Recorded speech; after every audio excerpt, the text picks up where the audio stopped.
June 21ರಂದು Mangaluru Lokayukta ಕಚೇರಿಯ ಅಧಿಕಾರಿಗಳು ಮಂಗಳೂರು ಮಹಾನಗರ ಪಾಲಿಕೆಗೆ ಲೋಕಾಯುಕ್ತರಿಂದ ಸರ್ಚ್ ವಾರೆಂಟ್ ಪಡೆದು ಅನಿರೀಕ್ಷಿತ ಭೇಟಿಯನ್ನ ನೀಡಿ ಪರಿಶೀಲನೆಯನ್ನ ನಡೆಸಿದ್ದು, ಪರಿಶೀಲನೆ ವೇಳೆ ಮಂಗಳೂರು ಮಹಾನಗರ ಪಾಲಿಕೆಯ ಕಂದಾಯ ವಿಭಾಗ, ಆರೋಗ್ಯ ವಿಭಾಗ, ಎಂಜಿನಿಯರಿಂಗ್ ವಿಭಾಗ, ಲೆಕ್ಕಪತ್ರ ವಿಭಾಗ, ನಗರ ಯೋಜನಾ ವಿಭಾಗ, ಆಯುಕ್ತರ ಕಚೇರಿಯಲ್ಲಿ ಕಡತ ವಿಲೇವಾರಿಯಲ್ಲಿ ಹಲವಾರು ನ್ಯೂನತೆಗಳು ಕಂಡುಬಂದಿದೆ. ಕಂದಾಯ ಮತ್ತು ನಗರ ಯೋಜನಾ ವಿಭಾಗದ ಕಚೇರಿಯಲ್ಲಿ ಮಧ್ಯವರ್ತಿಗಳ ಹಾವಳಿ ಹೆಚ್ಚಾಗಿರುವ ಬಗ್ಗೆ ಮಾಹಿತಿ ತಿಳಿದು ಬಂದಿದ್ದು, ಬ್ರೋಕರ್ ಒಬ್ಬರ ಬಳಿ ರೂಪಾಯಿ 5 ಲಕ್ಷ ಹಣ ಪತ್ತೆಯಾಗಿರುತ್ತೆ. ಮಂಗಳೂರು ಮಹಾನಗರ ಪಾಲಿಕೆಯ ಆರೋಗ್ಯ ಅಧಿಕಾರಿಯಾಗಿ ಸೇವೆ ಸಲ್ಲಿಸಿದ ಅಧಿಕಾರಿಯೊಬ್ಬರು ನಿವೃತ್ತರಾಗಿ 15 ವರ್ಷ ಕಳೆದರೂ ಕೂಡ ಇಲ್ಲಿಯವರೆಗೆ ಅದೇ ಹುದ್ದೆಯಲ್ಲಿ ಮುಂದುವರಿತಾ ಇದ್ದಾರೆ. ಇದು ಮಹಾನಗರ ಪಾಲಿಕೆಯ ಆಡಳಿತಾತ್ಮಕ ದುಷ್ಕೃತ್ಯದ ಸ್ಪಷ್ಟ ನಿದರ್ಶನವನ್ನು ಪ್ರತಿಬಿಂಬಿಸುತ್ತೆ. ಆರೋಗ್ಯ ವಿಭಾಗಗಳಲ್ಲಿ ಹಲವಾರು ಉದ್ದಿಮೆ ಪರವಾನಗಿಯ ಕಡತಗಳು ಎಂಸಿಸಿ ಟ್ರೇಡ್ ಲೈಸೆನ್ಸ್ ವೆಬ್ಸೈಟ್ನಲ್ಲಿ ಬಾಕಿ ಇರುವುದು ಕಂಡುಬಂದಿದೆ.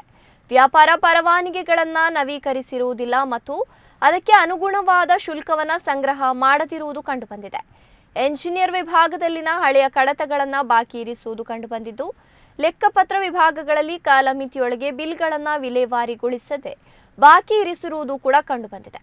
ನಗರ ಯೋಜನಾ ವಿಭಾಗದಲ್ಲಿ ಕಟ್ಟಡ ಪರವಾನಗಿ ನೀಡುವ ಸಮಯ ಯಾವುದೇ ನಿಬಂಧನೆಗಳನ್ನು ಪಾಲಿಸದೆ ಪರವಾನಗಿಯನ್ನು ನೀಡಿರುವುದು ಬೆಳಕಿಗೆ ಬಂದಿದೆ. ಈ ಬಗ್ಗೆ ಸಮಗ್ರ ವರದಿಯನ್ನು ಲೋಕಾಯುಕ್ತ ಕೇಂದ್ರ ಕಚೇರಿಗೆ ಸಲ್ಲಿಸಲಾಗುವುದು ಎಂದು ಕುಮಾರಚಂದ್ರ ಪೊಲೀಸ್ ಅಧೀಕ್ಷಕರು, ಕರ್ನಾಟಕ ಲೋಕಾಯುಕ್ತ ಇವರು ತಿಳಿಸಿದ್ದಾರೆ.